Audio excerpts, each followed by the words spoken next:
Isang mapagpalang umaga po sa ating lahat mga kababayan. Muli po nagbabalik po tayo sa ating pong programa ngayon pong araw ng Martes. At patuloy po tayo maglilingkod at saan man panig po kayo ng ating bansa, ng ating kapuluan, ng ating bansang Pilipinas at maging saan man panig ng mundo. Ako po si Pastor Robert.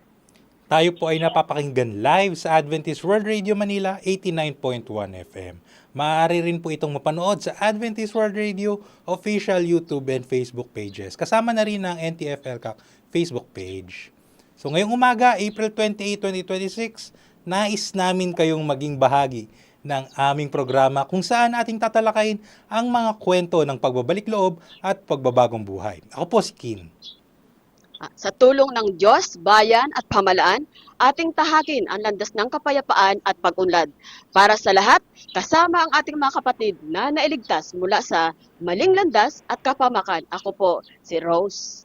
At sa bawat kwento po ng bagong simula at pag-asa, patuloy po nating ipagpasalamat at maging inspirasyon sa ating lahat Ang binagong buhay.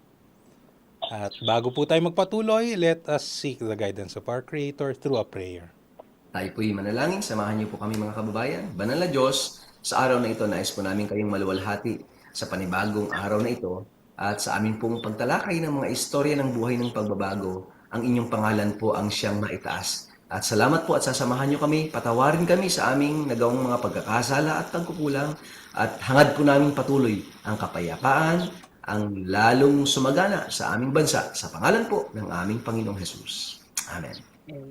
Ay, maraming salamat po, Pastor Robert. At kamusta naman po kayo? Ate Rose, Pastor.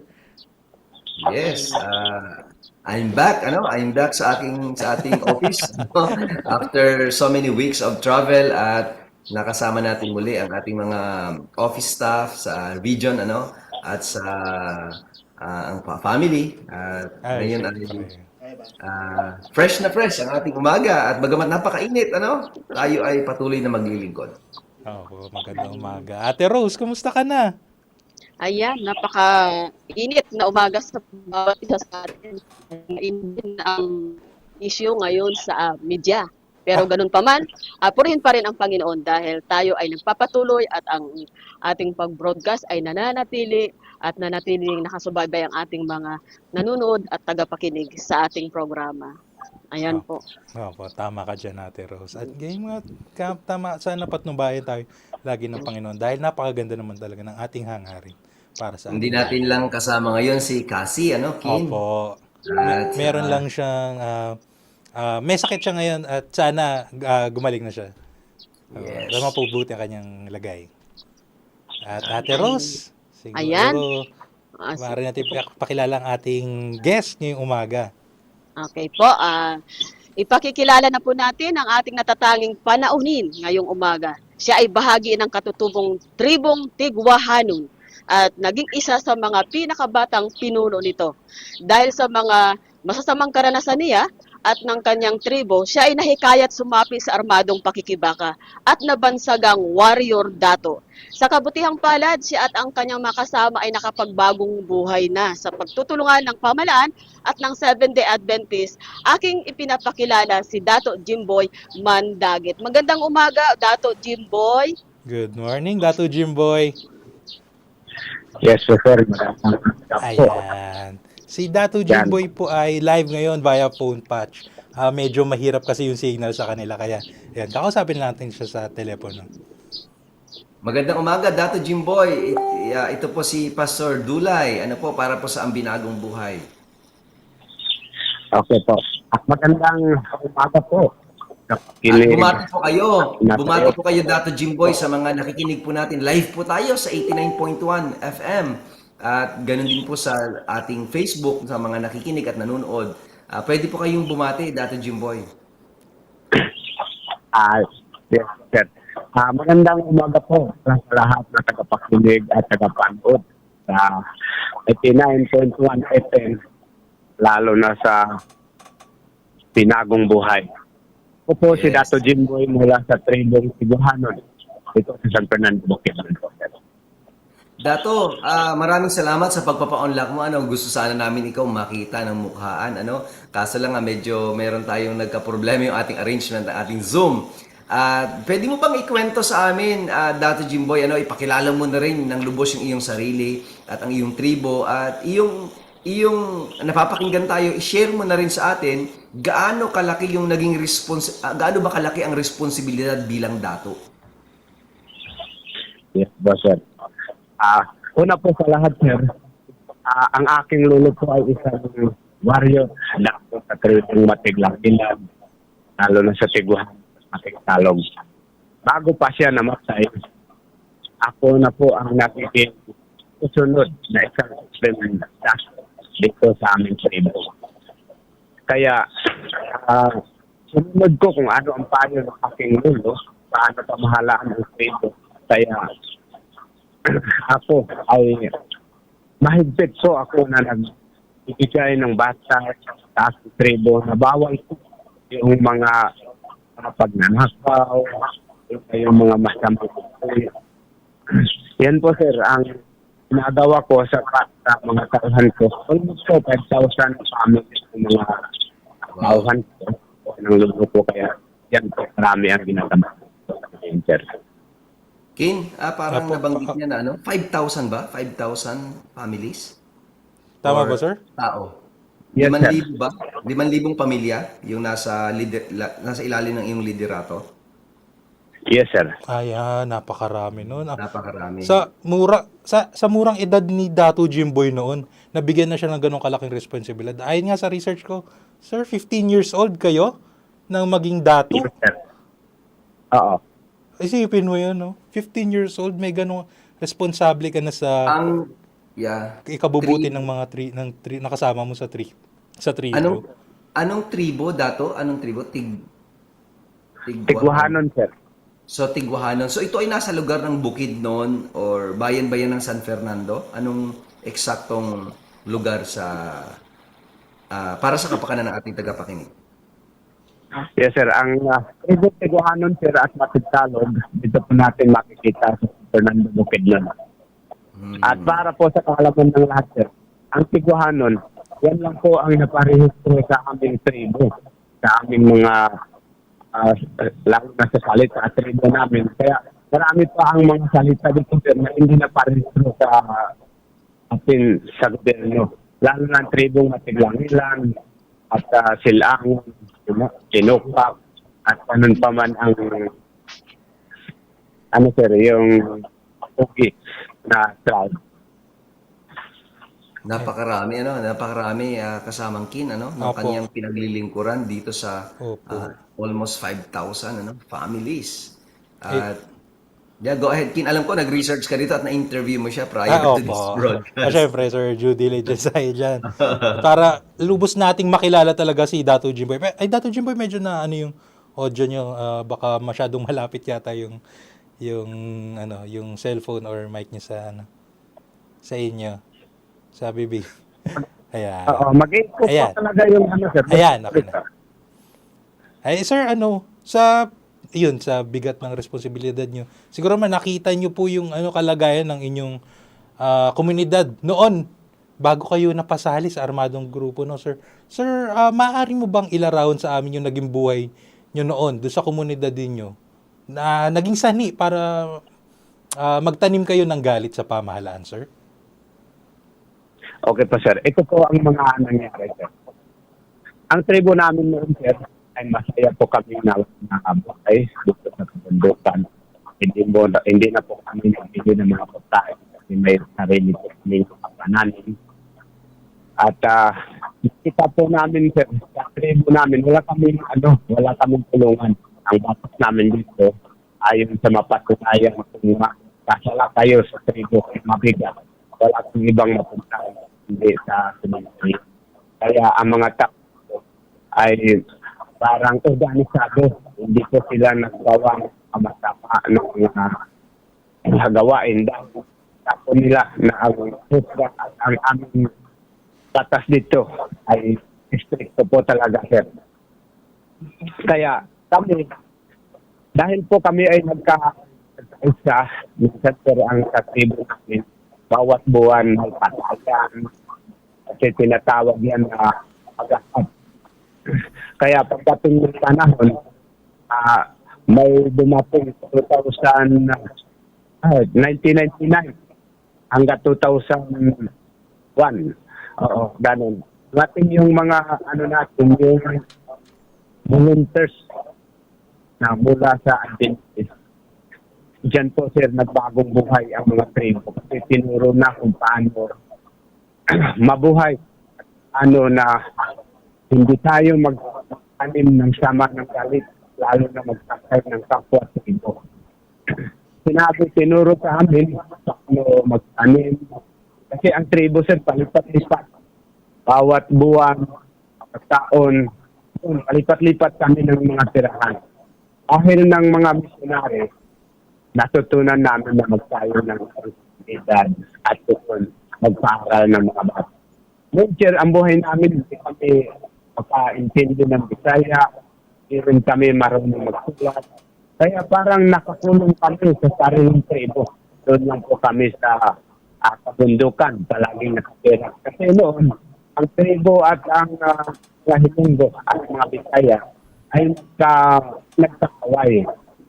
Kaya kami, mahirap sa kami na pumunta sa siyudad para mag-practice at lalo na mag-aral. Kasi pinapatay noon ang tribo.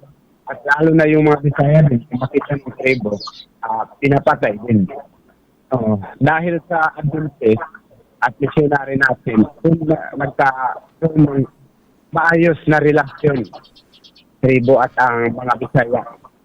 Pagdating ng panahon, sir, nakikita ng mga people, leader, mga commander, masagana ang buhay namin doon. Tinitingnan nila at inaalam nila kung ano ang mga issues doon sa loob para sa sakyan nila. At ang sabi nila sa amin, Dato, kung tayo ay sumama sa amin, ang pamilya mo ay bigyan namin, bawat isa sa mga anak mo ay 1,000 pesos. Bawat buwan yan. Kaya sa akin mismo, sir, nakikita ko na parang mabuhay. Tapos, siyempre, pera na yan. Kasi sa bundok, wala kami masyadong makikita na pera. Kaya naisip ko na mas makatulong na yan sa aking pamilya. Kaya, doon nagsimula na parang ginagamit nila ang kakayahan ko. Una, sinasabay nila ako sa mga rally. Rally sa Cagayan de Oro, sa Manila. Napasali pa ako sa nangyari ng Atras Bante ang Police Mobile sa USMC noon. Doon po kami nagkampo sa UP Diliman. Oo, doon po nagsimula na pag-uwi namin, sir, mula sa rally sa Manila, kinasuhan na ako ng human trafficking sa gobyerno. Hindi ko maintindihan noon, sir. Hindi ko maintindihan noon kung bakit ako kinasuhan ng human trafficking na wala naman ako sa una kinidnap. Kaya nagsimula dyan, sir, hinahabol na ako ng sundalo. At nag-order pa sila na susukin ang order. Kapag makita nila ako, wala nang ibang gawin nila. Hindi papatay na ako. Kaya dyan po ako nagpapasya na mas magandang sumali na lang ako sa armadong grupo para po mailigtas na rin ang aking buhay. Yan po, sir, nakita ko mismo si Commander Mig. Ang sabi niya, natato ko sumama kayo sa amin, masipsi ang buhay mo. Dahil may hawak ka na baril. Hindi ka nila basta-basta mapulis. Kasi may baril ka na, pwede ka nang lumaban. Oo, dahil may baril ka na. Yan po, sir. Yan po ako nagsimula na sumama na ako sa Kilusan o Magugukong Bayan. Even 15 years mula sa sumama ako sa kanila, dyan na po ako na nagiging isa na akong commander. Alias ko na Commander Waway. Nasa pa ako sa Kabanglasan, Impasogong at sa Surigao, sir. Ilang taon ka na sa Hukbo, Dato Jimboy? 7 years, sir. 7 years. Tapos, 3 taon ako na nagiging Commander Waway. Commander Waway. Commander Waway. Ay, Sikat yung Waway. Oo nga po, No? sir. May recall sa akin yung Oo, parang nung Huawei. bata ako may Waway na rin ano, Oo. Commander Waway. So, Kin, ano, sa medyo choppy lang yung kay Dato Jimboy. Hindi ko alam kung clear sa ating live, ano, pero medyo hindi ko nagigets yung iba. Pero alam ko merong, hindi ko masyado magets kung paano siya na-involve doon sa armadong pakikipagbaka. Ang nakuha lang natin nung huli ay nung hinahabol na siya ng batas, wala siyang Opo. choice kundi sumama doon sa armadong grupo. Ito yung parang ang nakuha ko sa kwento ni Dato Jimboy, parang ayun nga, sinasamantala yung mga issue sa kanilang komunidad, yung kahirapan nila, kawalan nila ng edukasyon. Tapos parang pinapagawa sila ng mga bagay na makatulong sa doon sa mga pinaglalaban ng mga sinisigaw ng mga armadong pakikibaka. Then hanggang sila na yung maging parang kasabwat, ganun. Tapos yun, sila yung hahabuli. Parang ilalagay sila sa kapahamakan. Tapos, kung wala na silang ibang magawa, kundi sumali na lang sa armadong pakikibaka. Tama, Dato Jimboy?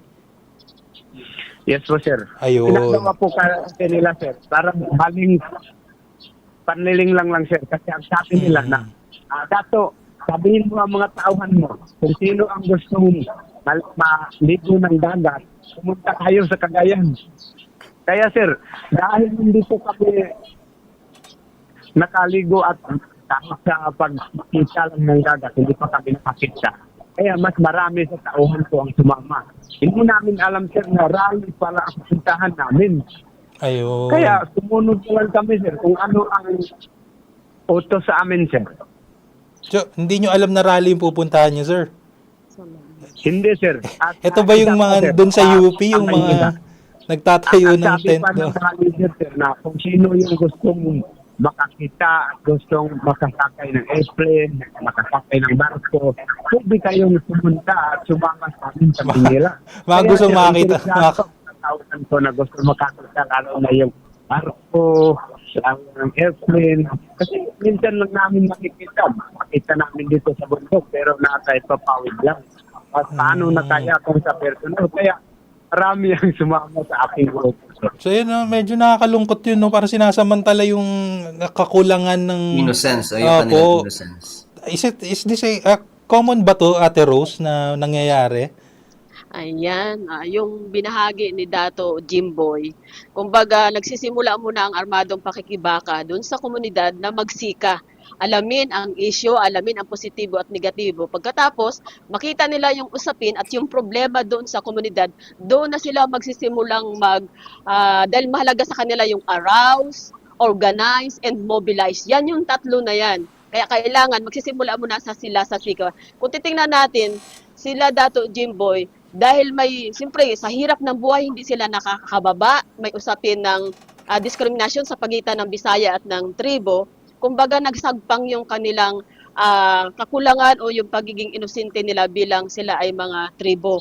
Kaya yung dahil dun sa kainosentehan nila, yun yung naging kahinaan na inano ng armado kung bakit sila napasama doon sa hanggang Maynila, hanggang sa UP, doon nagkampuhang bayan sila para sa issue, ginamit sila para sa rally sa Maynila. Kung titingnan pati natin yung sinasabi na pinangakuan dahil sa hirap ng buhay, walang perang makikita sa kabundukan, yung 1,000 na offer sa isang buwan sa kanila, 'di ba? Ibig sabihin po, may mga pangako na sa kanila ang armadong pakikibaka.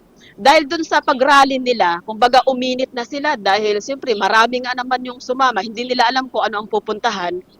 Uminit din sila sa kasundaluhan sa kapulisan. Yun ang sinasabi ni Dato Jimboy kanina na may shoot to kill order sa kanya. Now, no choice siya. Dahil pagkatapos kasing mag-rally at ikaw ay uminit, walang ibang patutunguhan ang pupuntahan mong legal, kundi paatrasin ka talaga sa armadong pakikibaka dahil katulad nung sinabi sa kanya ng isang commander, dahil ikaw ay shoot to kill order, sumama ka na sa armadong pakikibaka, bibigyan ka ng baril, may pangdepensa ka na, may panlaban ka na, hindi ka nila mahabol dito sa armadong pakikibaka. Yan po ay, kumbaga, routine na yan, nangyayari na yan, kahit hindi lang yan sa Mindanao, kahit sa iba't ibang kung saan may mga armadong pakikibaka, may pamumuno ng Partido Komunista ng Pilipinas, yan na talaga ang kanilang trabaho, yan kanila ang programa, yan ang kanilang bahagi na ng gawain. Ano po, para sa recruitment. Ano po, Dato dahil, Jimboy, ayan. Dato Jimboy, para ma-share mo lang sa ating mga kababayan, kasi ito ay programa ng Ang Binagong Buhay. Pwede mo bang ma-share sa amin, paano ninyo naisip na hindi talaga armadong pakikipagbaka ang solusyon sa mga suliranin ng mga kapatid nating katutubo, lalo tigit sa inyong tribo, sa inyong pamayanan? Paano niyo naisip na ano ang nagtulak para magkaroon kayo ng kaisipan at masabi ninyo na yung armadong pakikipagbaka ay hindi solusyon talaga sa mga suliranin ng ating bayan at ng ating lipunan? Yes po, sir. Maraming salamat, sir. Ito po, sir. Bawat tawag ko ng mga tauhan ko, ang sabi ng mga tauhan ko na wala ka na dito. Marami na ang mga nangyayari. At wala na rin mamuno sa amin. Kaya kailangan namin ang iyong presensya. Dahil sa nangyari sa akin, sir, na hinuhuli na ako ng gobyerno, parang nawalan na ako ng pag-asa na mabuhay sa mundo na ito. Hindi ko na alam na marami pa pala mga tao na nangangailangan sa tulong. Kahit ganito lang ako, pero ang pamilya ko ay nangangailangan din sa aking tulong. Kaya naisip ko na hindi pala yung armadong grupo at lalo na yung pakipagpagpaka ng solusyon. Kailangan pala na sapin mo mismo at harap-harapan na parating mo sa gobyerno kung ano ang nagiging problema sa tribo. Ang isang problema sa tribo noon, sir, ay ang edukasyon. Hinahanap namin ang libreng edukasyon para po hindi na po kami patuloy na magiging inosente. Sana po ay maturuan din kami kung ano ang mga gawaing gobyerno. At sana tulad ko sa ngayon makakagalog ng konti, makasulat na ng konti. Kung hindi dahil sa agente sa mga misyonary, hindi ko na abot ang ganito. Ngayon, sir, magkakasalita ng konti ng Tagalog, makaintindi ng Bisaya, makasulat ng konti. Kaya ako mismo at ang mga tauhan ko, sinabihan ko na sila na sumuko na tayo. At ang hirap pa dun, sir, ang nagiging doktrina natin sa loob, na kung ikaw ay sumuko, bugbugid ka, papatayin ka, at i-torture ka, parang kung nasa loob ka, sir, bawalan ka talaga ng choice para mag-isip na ikaw ay sumuko na. Dahil nagiging unang bahagi ng buhay mo, iniisip mo na siguradong ikaw ay parang sugal talaga, buhay o patay. Ganun ang maisip natin, sir. Kaya sa sarili ko, ang sabi ko, kahit mamatay man ako, sumuko ako para lang sa aking tribo at para sa aking mga anak. Hindi talaga pakibagpakan ng solusyon. Mas maganda na tulungan ko ang aking tribo para magtanim, magtayo ng organisasyon para po suportahan ng gobyerno at lalo na magtayo ng edukasyon, eskwelahan para sa tribo.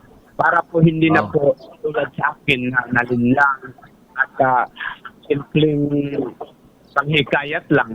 Sumama na kami dahil po mahalaga talaga ang pera, sir, dito sa bundok. Kami Dato dito sa Jimboy, bundok, mahirap lang Dato kami. Dahil wala kaming mga damit, wala kaming pera pang bili ng mga pagkain. Pero wala namang kulang sa amin. Lawak ang lupa namin. Marami ang pagkain. Pera lang talaga ang kulang, lalo na alaman talaga at edukasyon ang kulang para sa tingin ko sa aking tribo. Kaya sana yun, sir, malaking tulong na rin ang aking mga nalalaman kunting nalalaman sa pag-isgila. Gusto ko na rin po ito na ibahagi sa tribo na sana edukasyon po ang ating tuloy-tuloy na ibahagi at suporta sa ating mga kabataan para po ang tribo hindi po patuloy na ina-apil at sinasamantala ang kahinaan. Mahirap po kasi, sir, ang buhay namin. Kaya, nung nangyaring sumuko ako sa Itiit dito sa Malaybalay City, Bukidnon, hindi ko pa po alam, sir, ang gagawin ko noon. Kaya, pinauwi ako, ang sabi ko, sir, hanggang 8 taon na hindi ko nakita ang asawa ko at mga anak ko. Gusto ko sila makita. Sana tulungan ninyo ako na makita sila at sana makasama ko dito mismo sa batalyon. Kaya sir, ginawa ng kinuha nila ang asawa ko at mga anak ko. Tuwang-tuwa ako noon. Sayang nakakita ko ang mga anak ko na buhay. Dato Hindi Jimboy, ko po alam sir, pala, ang pinangako ng mga commander sa akin na sa nila 1,000 awat buwan ang mga anak ko. 3 beses lang nangyari sir. Doon na ako napaiyak, wala na ako magawa. Kahit ano ang gawin ko dahil uli na ang lahat. Hindi ko naman alam ang sa loob nagiging commander ako maayos ang buhay sir. Hindi ko alam na ang buhay ng mga anak ko ay nagiging imperno na talaga. Yan sir, kaya sa ngayon, malaking pasalamat ko at marami na rin salamat ko lalo na sa adik na nagiging sila ang Dato Jimboy, nakilala ko ang Diyos sa aking buhay dahil Adventist missionary. Kaya Dato Jimboy, sinabi ko sa mga tauhan ko na mula ngayon hindi ko na kayo iiwan. Gusto ko na po na sama-sama tayo para natin ang kahirapan at ipaabot na natin sa gobyerno kung ano man ang meron tayong problema ngayon. At Dato Jimboy, sir, go ahead, sige, go ahead, Dato Jimboy, go ahead. Oo. Isa pa sir, nung pagsuko ko mismo, mga 4 na buwan na po sa batalyon, sumoy ako sa aking sityo para tingnan ang mga tauhan ko at sana batiin po nila ako dahil nakauwi na ako tapos gusto ko po na rin sila makita, mahalubilo kung paano sila nabuhay na wala ako. Kaya sir, napaiyak ako na naabutan ko yung mga tauhan ko. Iyak sila na iyak. Ang sabi nila, akala ko patay na kayo. Akala ko hindi na kayo sa aking komunidad. Kaya sir, pagdating ng 3 araw, inulo na ako. Kaya dahil inosente lang ako at isang tribo, wala akong magawa. Nakakapong na ako sir sa loob ng 2 taon at na buwan sa kulungan. Nakakulong ako sa kasalanan na hindi ko alam noon na nagawa ko yan. Yung trafficking, ang kaso. Hindi ko alam to kung sino pa yung tao na tignan ko. Pero wala talaga ako tignan na tao. Kaya pagdating na nakalabas na ako, diyan ko na sinabi sa mga tauhan ko na magbagong buhay na tayo. Ito nang gawin natin na tayo. Suportahan na natin ang mga para makapag-aral. Para hindi nila maranasan ano ang naranasan natin kung sa hirap na buhay. Yes, so Dato Jimboy, alam natin na malaking naging contribution din ng ating mga schools, literacy program natin diyan sa kabundukan, yung ating SULADS, SULADS School diyan sa inyong community. At maraming salamat sa ating mga missionaries na talagang patuloy na nagbibigay ng serbisyo sa ating mga mamamayan. At salamat din at ikaw ay nakapagbagong buhay. At pwede mo bang i-share sa amin ano na bang ginagawa ni Dato Jimboy ngayon sa kasalukuyan? Sino na si Dato Jimboy ngayon na dating nasa armadong pakikipagbaka at ngayon ano na ba ang buhay ni Dato Jimboy ngayon sa komunidad? Ito po sir, salamat po sir. Ito na po yung nagiging buhay ko sa ngayon. Dahil po sir, nakita ng mga sa ating gobyerno kung ano ang aking responsibilidad. Ako na rin ang pinili nila na magiging president ng mga surrenderin natin ito sa San Fernando sa pinangalan na namin Karadyawan Organization. Andun po ng Kalinaw, Davao dito.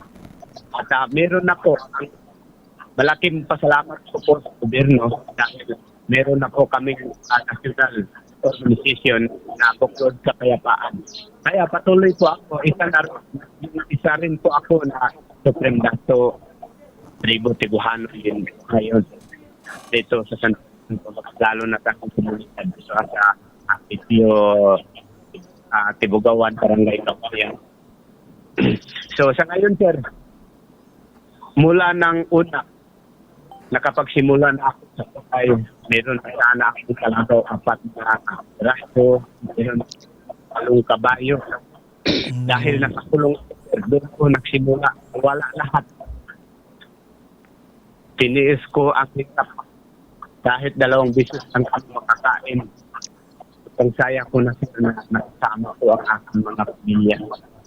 Importante, sinabi ko na bawat trabaho, punta na tayo sa ibakan upang italangin natin sa Diyos ang mabuting buhay. Sana bigyan pa tayo ng mabuting buhay. Opo. No. Napakaganda na, no? Kitang- Ating siyudad. Pero sir, sa ngayon, sobrang mahirap po ang kalagayan namin mag-anak. Wala na akong ibang hindi sa aking mga anak kundi pag-aaral dahil hirap na ako. Pero gusto ko na rin sila na pag-aaral at magiging isang instrumento at labor rin ng mga nakuhan ko dito. Ganito ang buhay ko. Gusto ko nanawagan na rin na sana supportan sa bata na makapag-aral. At sana sa sunod na taon, meron na tayong mga criminology, meron sana mga empleyado. Hindi na tayo patuloy na lang tayo sa kabundukan magtampo lang malalaman. Dapat na patuloy natin na ito sa kabataan kung ano sa yung bagong buhay. Naalala ko, Dato Jimboy, Kin, noong 2023, July, noong nagkaroon ng mass surrender dyan sa San Fernando. Maraming mga mass surrender dyan. Tapos noong December 2023 din, at kasama natin si Dato Jimboy. At napakalaking delegations, sa pamumuno ng Seventh-day Adventist Church at ng Adventist World Radio. Siyempre, kasama natin yung SULADS. Talagang nagkaroon tayo ng mga special projects para dyan sa lugar niya ng San Fernando. At isa sa mga tribo ni Dato Jimboy, ang napaglingkuran ng ating gobyerno, ng ating pamahalaan, at syempre, ng ating simbahan. Ate Rose, alam ko kasama ka doon sa mga panahong iyan. Ayan, yung pong tayo ay galing sa kabundukan, tayo ay marami silang nag-surrender. And then yung FR Summit na kung saan malaking pagtulong sa kanila, kumbaga yung mga team building na ipanumbalik sila, yung relation nila mula sa madilim, ang relation nila na magkaroon sila ng tiwala na sa ating gobyerno at sa ating pamahalaan at lalo tigit yung component po na lagi na magkaroon ng pagkilala na sa ating Panginoon. Ano po? Kin, marami tayong mga nasa mga messages sa ating comment section. May time pa siguro tayo ng hingiling tayo ng ilang minuto. Ay, yes, sir. Meron tayo gusto mo dito. bang- Si Miss Lene Limyak. So, praise the Lord. Patuloy po pakisama sa amin ni Miss Alpha Joy Limyak at complete healing po for the whole nation. Thank you po. Yes. Meron dito si mapakahaba ng kanyang comment, Den Natividad. Ang ganda ng kanyang, sabi niya, good morning po Pastor, happy Tuesday sa inyong lahat. Kukunin ko lang po ang pagkakataon na ito para makapagbigay ng konting kuro-kuro sa mga nagaganap ngayon sa ating bansa. Sabi niya, nakakalungkot po ang mga nangyaring encounter between the government troops, Philippine Army, and armed groups ng CPP, NPA sa Negros. Alam naman natin yan, sa Occidental. Nakakalungkot po na may mga namatay na student activists galing UP at nagbuwis ng buhay sa bakbakan. Yun ang ikinakasama lang ng loob ng karamihan ay pinapalabas ang mga makakaliwang grupo na may paglabag sa karapatang pantao ang mga napalaban ng militar. Ang tanong kasi ng karamihan ay bakit nandoon sila sa bundok at encounter site ang mga Nasa bundok at encounter site ang mga kabataang mga yan at may hawak na mga M16 rifle at naka-full battle gear pa sila. Sana po manalangin po tayo na di na madagdagan pa ang mga kabataan na maluloko sa kilusang komunista at kawawa ang kahantungan nila pagdating sa huli. Ang masasabi ko lang ay ang maitigil na at huwag na tayo magpaloko sa mga nanghihikayat sa armadong pakipagbaka. Maraming salamat po. So that's the comment po ni Den. Nakakalungkot itong mga huling mga balita nitong mga huling nitong nakaraang linggo, nakaraang araw, no.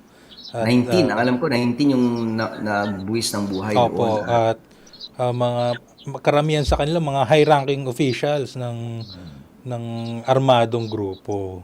Talagang ayaw natin, nalulungkot tayo na magkaroon ng ganitong mga kaganapan sa ating bansa. Opo.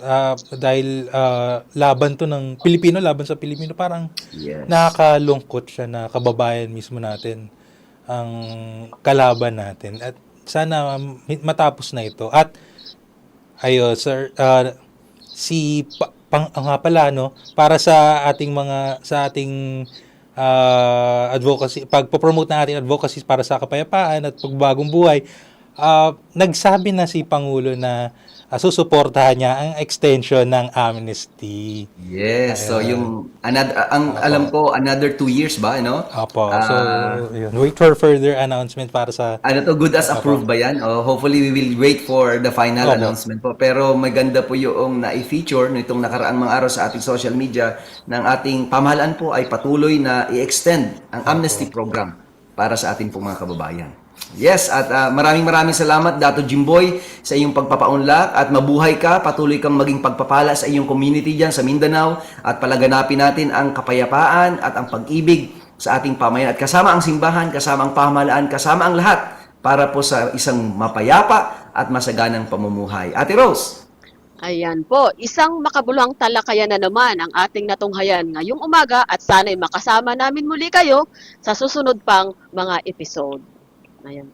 Muli po mga kababayan, mula po sa tanggapan ng Adventist World Radio Manila 89.1 FM hanggang sa susunod po na Martes, alas 9 hanggang alas 10 po ng umaga, muli po kayong tumutok at makinig sa Ang Binagong Buhay. Muli po ako po si Pastor Robert Dulay para sa Diyos. Para sa bayan. At para sa bagong simula. Kami po ang inyong mga lingkod para sa Ang Binagong Buhay.